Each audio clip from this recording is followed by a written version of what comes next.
Hi hello welcome to post 360. నేను మీ మురళీ రాపల్లి. టీటీడీకి BR Naidu గారు చైర్మన్ అయినప్పటి దగ్గర నుంచి అసలు టీటీడీ నేము అలా అలా రోషిస్తూ రోషన్ రోషన్ రోషన్ వెలుగులు విరజిమ్ముతుంది అనిపిస్తుంది. ఎందుకంటే ఎప్పుడు ప్రతి నెల ఏదో ఒక అద్భుతమైన న్యూస్ తోటి టీటీడీ తిరుమల తిరుపతి దేవస్థానం అనేది వార్తల్లో నిలవడం అనేది అద్భుతమైన విషయం. అంటే అఫ్ కోర్స్ ఆరుగురు చనిపోయి, బాలుడు బిల్డింగ్ నుంచి పడిపోయి, ఉండీలు చోరీ చేసి, అక్రమంగా బయట బ్లాక్‌లో టికెట్లు అమ్ముతూ, గోశాలలో గోవులు చనిపోతూ, ఇలా వస్తుందనుకోండి అది వేరే విషయం.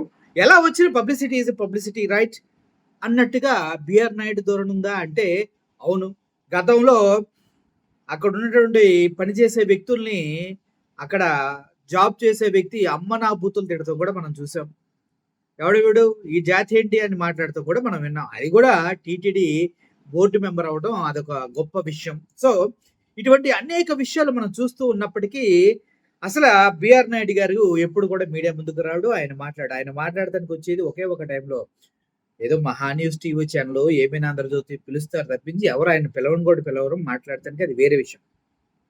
అయితే ఇప్పుడు తిరుమల తిరుపతి దేవస్థానంలో భద్రతా ఏర్పాట్లు ఏ విధంగా ఉన్నాయో ఒకసారి మనం చూసినట్లయితే మన గుండెలు ఆనందంతో ఉబ్బి తబ్బిబ్బైపోతున్నాయి. ఎందుకంటే గతంలో వైఎస్ఆర్సీపీ ప్రభుత్వం ఉన్నప్పుడు తిరుమల తిరుపతి దేవస్థానంలోకి అడుగు పెట్టాలంటే చెప్పులు బయట తీసేసి రావాలి, నైటీలు ప్యాంటులు వేసుకొని గుళ్ళోకి రాకూడదు. కానీ మొన్నటికి మొన్న ఒక లేడీని చూసినట్లయితే, ఒక అమ్మాయి మహిళను చూసినట్లయితే నైట్ ట్రాక్ ప్యాంట్ తోటి టెంపుల్లోకి వచ్చేసింది ఆవిడ. అప్పుడు కూడా ఏం మాట్లాడలేదు మనం. ఎందుకంటే మహిళను ప్రమోట్ చేశారు, మహిళని టెంపుల్లోకి రానిచ్చారులే అనుకుందాం. డబ్బు ఉంటే చాలు ఇలాగే జరుగుతుందా అని కూడా అనుకున్నాం.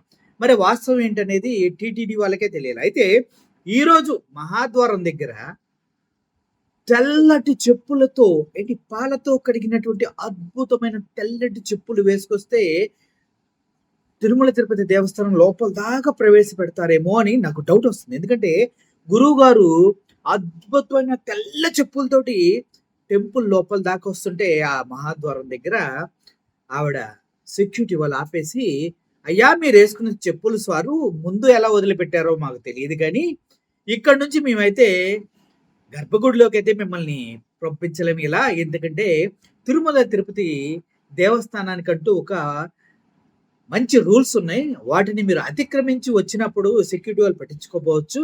కానీ దేవుని మీద ప్రేమ ఉన్న మేము మాత్రం, ఆయన్ని నిత్యం ఆరాధించే మేము మాత్రం మిమ్మల్ని ఈ అద్భుతమైనటువంటి పాలతో కడిగిన చెప్పుల్ని వేసుకొని మిమ్మల్ని గుళ్ళోకి ప్రవేశించేలాగా పర్మిషన్ ఇవ్వలేమంటూ పాపం చెప్పులు విడిపించినటువంటి దృశ్యం ఇప్పుడు బయట సోషల్ మీడియాలో హల్చల్ అవుతుంది. ఒకసారి చూడండి, అది ఆ వీడియో చూడండి.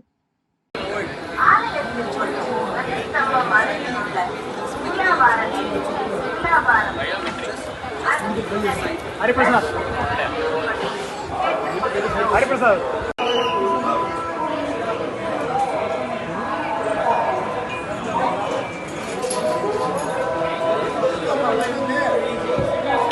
సో ఇప్పుడు పవిత్ర దేవుడి సన్నిధిలో, బ్రహ్మాండ కోటి నాయకుడు వెంకటేశ్వర సన్నిధిలో సెక్యూరిటీ ఏ రేంజ్ లో ఉందన్న విషయాన్ని మీరు ఒకసారి గమనించండి. వాళ్ళు కాళ్ళకు కనిపించే చెప్పులు వేసుకెళ్తేనే కనీసం సెక్యూరిటీ వాళ్ళు గమనించలేక పట్టుకోలేకపోయారే. అదే ఏదన్నా సంఘ విద్రోహ శక్తులు కానీ ఎవరన్నా అటువంటి పదార్థాలు కానీ ఆయుధాలు కానీ తీసుకెళ్తే, లేదంటే చాలా దారుణంగా బిహేవ్ చేసేవాడు ఎవడన్నా అక్కడికి వస్తే వాడిని పట్టుకోగలరా లేరా తిరుమల తిరుపతి సెక్యూరిటీ వాళ్ళనేది చాలా ఆశ్చర్యానికి గురి చేస్తుంది. ఎందుకంటే తిరుమల తిరుపతి దేవస్థాన పరిసర ప్రాంతాల్లో ఇంత ముందు ఎప్పుడు చూడనట్టు మద్యం బాటిల్లో అమ్మడం చూసాము. మాంసాహారాన్ని పార్సిల్ చేసుకొచ్చి కొండ మీద తినే వాళ్ళని చూసాము. ఇదంతా పక్కన పెడితే గుళ్ళో ఆవులు, గోశాలలో ఉన్నటువంటి ఆవులు దారుణంగా దీన స్థితిలో ఫుడ్ లేక చనిపోతున్నాయంటూ నిన్నటికి నిన్న భూమన కరుణాకర్ రెడ్డి గారు, మాజీ టీటీడీ చైర్మన్ గారు వీడియో వేసి మరి చూపించడం చూశాం. కాబట్టి హిందూ సంఘాలకి, తిరుమల తిరుపతి వెంకటేశ్వర స్వామి భక్తులకి నమస్కరించి చెప్తున్నా, ఇప్పటి వరకు జరిగింది చాలు, చూస్తూ ఊరుకున్నది చాలు. దయచేసి raise your voice. Tirumala Tirupati ప్రతిష్టకు ఎక్కడ భంగం కలిగినా కూడా అడగండి, ప్రశ్నించండి, ఫైట్ చేయండి. సనాతన ధర్మం పేరు పెట్టుకొని సనాతని అని చెప్పుకున్న వ్యక్తిని ప్రశ్నించండి. దేవుళ్ళ పేరు పెట్టుకొని దేవాలయాల్లో చైర్మన్లుగా ఉన్న వాళ్ళని ప్రశ్నించండి. లేదనుకో హిందూ ధర్మం లేదు, హిందూ దేవాలయం లేదు, మనిషికి అసలు దేవుడి పైన భక్తే లేదు అనుకోవాల్సి వస్తుంది. సో ప్రతి ఒక్కరికి ఇప్పుడు తిరుమల తిరుపతి దేవస్థానంలో జరిగినటువంటి దారుణాన్ని కల్లారా చూసి మీ అభిప్రాయాన్ని కింద కామెంట్ రూపంలో తెలియచేయండి. Thank you for watching this video. Murali signing off. Thank you so much.